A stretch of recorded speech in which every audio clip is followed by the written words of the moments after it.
बहू घर की शान होती है या तूफान का सामान होती है? शान है बहू, वक्त बदलने के साथ तूफान में कन्वर्ट हो जाती है। ये भी बहुत बड़ा सत्य है। जिस समय उसका घूंघट मांग तक पहुंचता है, शंखनाद करती है, अब जो कहोगे उसका जवाब तुमको प्रॉपर मिलने वाला है।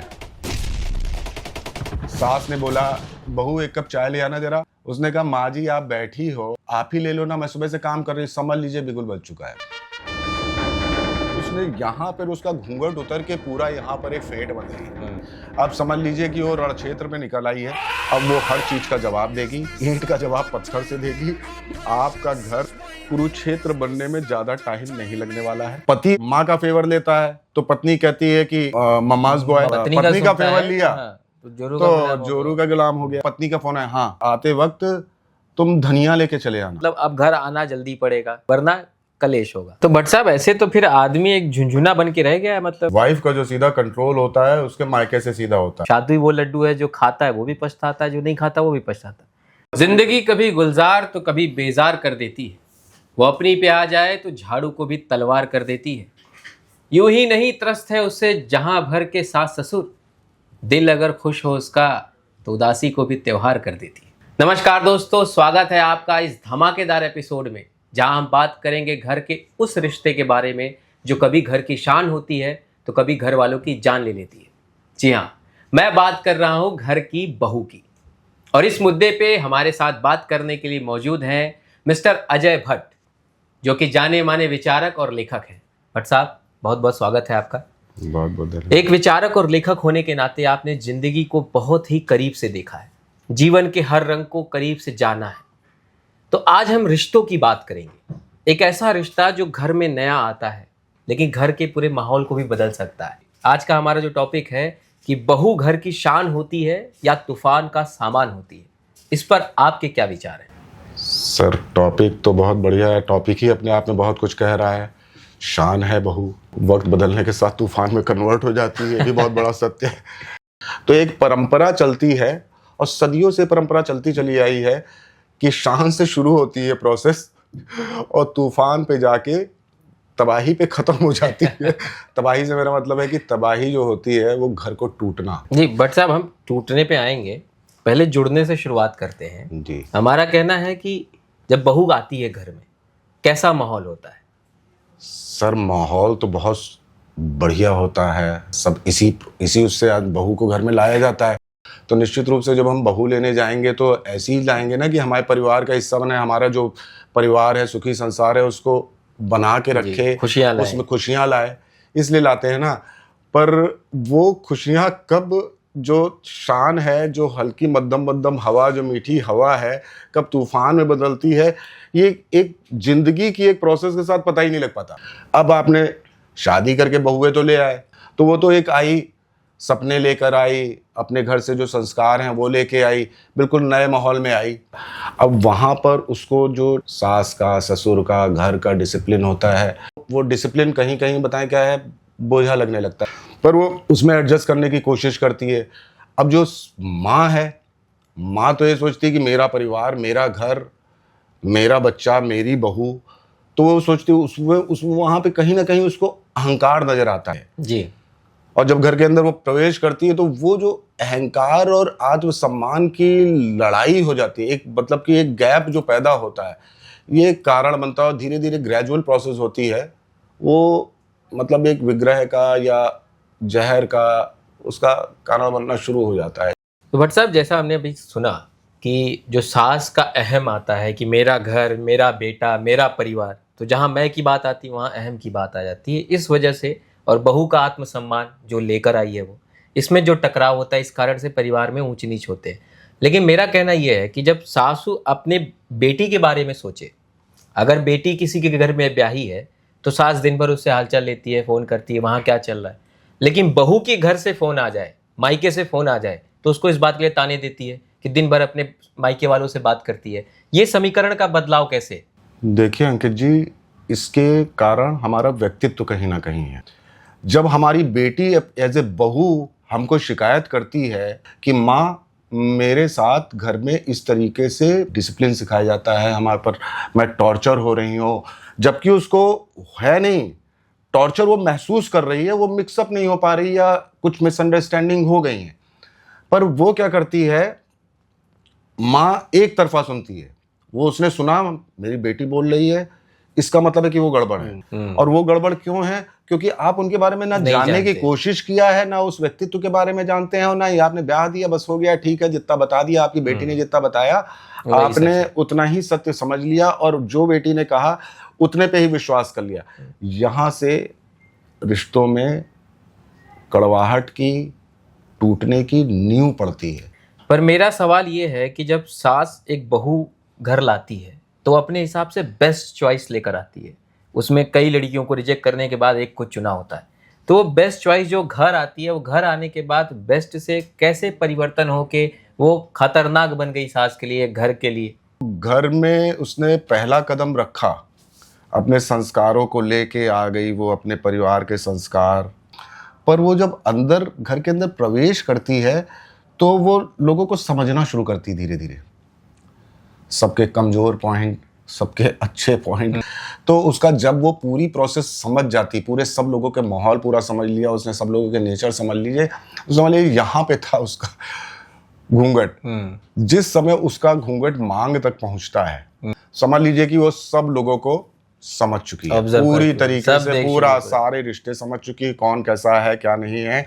अब वहां से समझने के बाद अब वो अपना जो है 3-4 साल की प्रोसेस के बाद वो अपना एक पहला बिगुल बजाती है, शंखनाद करती है कि भैया अब मैं समझ गई हूँ सारे तुमको, अब और नहीं, अब जो कहोगे उसका जवाब तुमको प्रॉपर मिलने वाला है। तो जिस समय सास ने बोला बहू एक कप चाय ले आना जरा, उसने कहा माँ जी आप बैठी हो, आप ही ले लो ना, मैं सुबह से काम कर रही हूँ, समझ लीजिए बिगुल बज चुका है।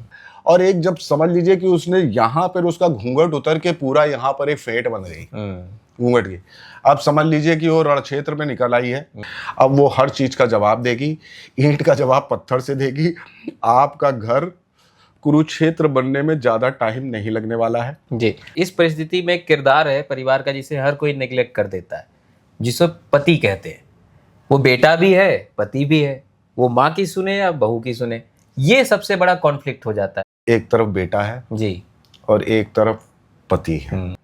पति माँ का फेवर लेता है तो पत्नी कहती है कि अपने mama's boy, mama's boy, yes, पत्नी पत्नी का सुनता फेवर है, लिया, हाँ, तो जोरू का गुलाम तो हो जोरू गया। का गुलाम हो गया। अब ये इन दोनों में ऐसा फंस जाता है, जी। मतलब कि एक तो शंकु वाली उसकी जिंदगी हो जाती है, उसको कुछ समझ में नहीं आता है। एक समय के बाद उसका दिमाग काम करना बंद कर देता है।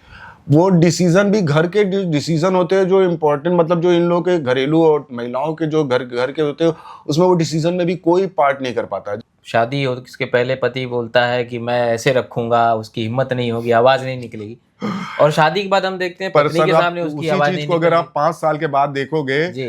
तो वही पति जो बड़ी बड़ी डींगे अपने दोस्तों के साथ हाँकता था, जी। वो आपको कैसे नजर आएगा? 2 दोस्तों के बीच में बैठा है, एक तो डरा हुआ सहमा, आप उसकी पत्नी बॉडी का लैंग्वेज फोन से आ ही गया। पहुंच जाएगा, पत्नी का फोन है, हाँ मैं आ रहा हूँ। हाँ। कहा कि ऐसा है कि आते वक्त तुम धनिया लेके चले आना।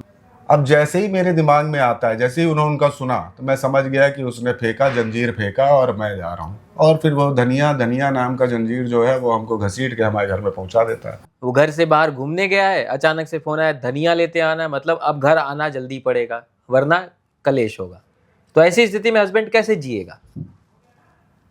सर इसका सीधा सीधा मतलब है, देखिए जीना तो पड़ेगा ही आपको, और जीना आपको उन्हीं के साथ पड़ेगा, और ये वो बहुत अच्छी तरह जानती है। अभी देखिए आपको क्या है कि अगर एक दिन हम 7 दिन बाहर हैं, पूरा दिन हम काम में कोल्हू की बैल की तरह लगे हुए हैं, तो हम भी तो चाहते हैं कि हमारी पर्सनल लाइफ हो, मतलब हम भी एक लाइफ में दोस्तों के साथ बैठे थोड़ा एंजॉय करें, बाहर चले जाएं। तो अब उनका पॉइंट ऑफ व्यू क्या होता है कि मैं जो हूँ तो मैं पूरा दिन घर में रहती हूँ, 7 दिन तुम्हारे लिए तो रहती हूँ। अब ये जो मैं और तू और मैं, यही तू मैं है। उनको लग रहा है वो मुझे नहीं जीने दे रही, और उन्हें लगता है कि ये मेरे बिना जी रहे हैं पूरी की पूरी लाइफ। तो भट्ट साहब ऐसे तो फिर आदमी एक झुंझुना बन के रह गया है, मतलब और तो कुछ उसका वजूद रहा ही नहीं। देखिए सीधी सी बात है कि जो इसकी जो सारा कंट्रोल है जी, वाइफ का, जो सीधा कंट्रोल होता है उसके मायके से सीधा होता है। जब भी है मम्मा मम्मा मम्मा मम्मा आप क्या करें, ये हो रहा है घर का, क्या चल रहा है, बातें चल रही काका से काकी से, वहां पे क्या हो रहा है, गैया ने बछड़ा दिया है तो भी उनको मालूम है, गोबर में कितने कंडे बने ये भी मालूम है उनको सारी छोटी छोटी डिटेल्स, सारी डिटेल्स उनको मायके की सारी मालूम है। उनको ये नहीं मालूम है कि सास ने खाना खाया कि नहीं खाया, ससुर को पसंद क्या है उनको ये नहीं मालूम।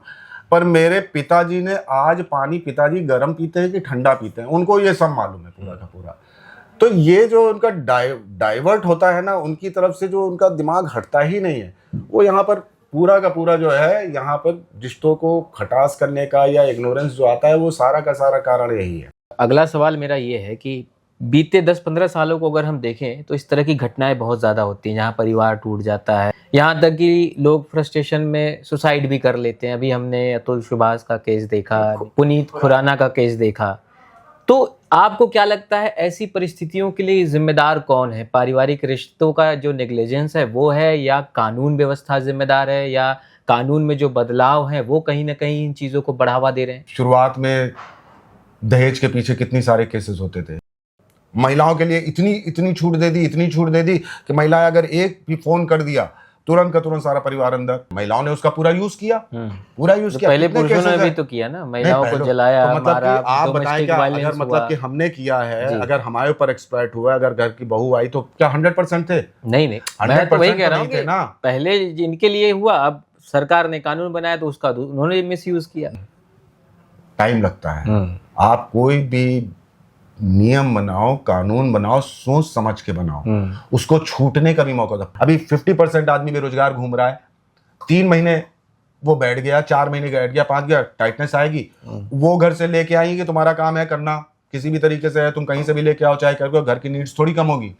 हमारा काम है घर चलाना, तुम्हारा काम है लेके आना, चाहे कहीं से भी आओ, चाहे तुम अपने आप को बेच के लाओ, कहीं से भी लेके आओ। ये जो पोजीशन हो जाती है ना, ये पोजीशन सबसे ज्यादा क्रिटिकल पोजीशन होती है।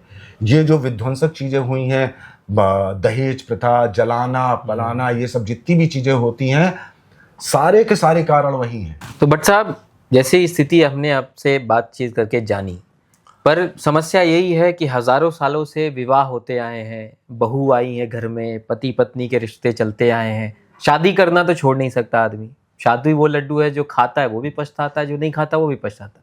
पर ऐसी स्थिति में क्या किया जाए कि रिश्ते बेहतर हों और समस्याएं जो है वो कम हो सके और परिवार टूटने से बचे? देखिए, परिवार में समन्वय बना रहे और ये सब चीज़ें रहे, उसके लिए सबसे बड़ा कारण क्या है कि सबसे बड़ा जो महत्वपूर्ण मुद्दा है उसमें आपको स्वीकारने की आदत आनी चाहिए। मेरे पति के जितने रिश्ते हैं, उन पति के रिश्तों में भी अपने भाई बहन और इन सबको रिश्तों में स्वीकार करना शुरू करें, देखना शुरू कर दें, उसी रूप में स्वीकार करें जैसे हमने अपने मायके में अपने माता पिता भाई बहन को स्वीकार किया था। कहीं पर भी कोई चीज़ हो तो बातचीत करें, एक कम्युनिकेशन रखें, हमेशा कोई भी चीज़ मन के अंदर ना रखें। बस अगर इतना ध्यान रखें तो मेरे ख्याल से परिवार अब भी वैसे ही हैं, इमोशन सब भी वैसे ही हैं, सब कुछ परिवार को संगठित करना कोई मुश्किल काम नहीं। बस हम थोड़ा सा जो करते हैं, थोड़ा सा इग्नोरेंस और यही सब चीज़ें कारण रिश्ते बिगड़ते हैं। बहुत बहुत धन्यवाद भट्ट साहब। अगर आप भी ऐसी किसी रिलेशनशिप क्राइसिस से गुजर रहे हैं तो आप समझ लीजिए कि आपको करना क्या है।